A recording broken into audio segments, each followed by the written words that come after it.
الله الرحمن الرحیم و من یشرک بالله فکأنما خر من السما. Həcc surəsinin 31-ci ayəsində Allah-u Teala şirkə bir məsəl vurur. İnsan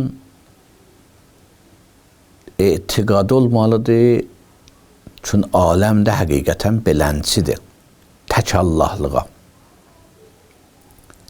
Şirkin nə subutu var, nə insana, ruhuna xeyri var. Quran buyurur, la burhanə ləh, subutu yoxdur, buyurur, xeyri zərəri yoxdur. Butlar için insan pərəstiş edir, şirkə düçar olur. Tevhid həm subutludur və həm insanın ruhunu bir məsirə, bir məqsədə istiqamətləndirir. İnsan sonsuz kəmala tərəf gedir. Vaxtı insan tevhidə inandı ki, vahid bir qudrət, sonsuz bir qudrət, hikmət və şuuru ilə aləmi və insanı yaradıbdır. Ona da bağlıdır hər nə. Ona görə insan təvəkkülü ona olar.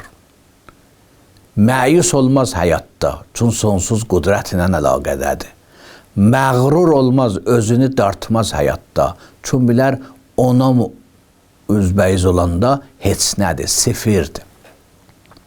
Məyus da olmaz, məğrur da olmaz. Amma o iki şirkə düçar olur. Quran buyurur, elə bir göydən bir quş gedir əşaya. Bir fəkənnəmə xərrə minəs-səma.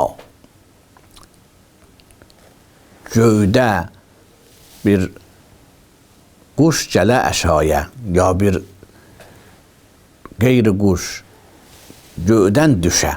Vaxtı göydən düşür, bunu yırtıcı quşlar bunu götürərlər, yiyərlər. Dəsən mümkündür ki, yerə düşməyə.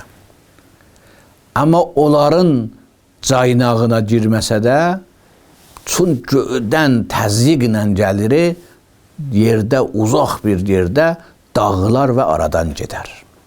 Bir şirkə düçar olan belədir. Müxtəlif həva və həvəslər, nəfs istəkləri oxşir o yırtıcı quşlara. Onu dağıldar. Həvəs bəzən bir tərəfə, bəzən ayrı tərəfə, hissə eləyər. Bunu yırtıcı həvəs, şəhvət, qəzəb, bunu bilən ki, öz caynağına gətirər.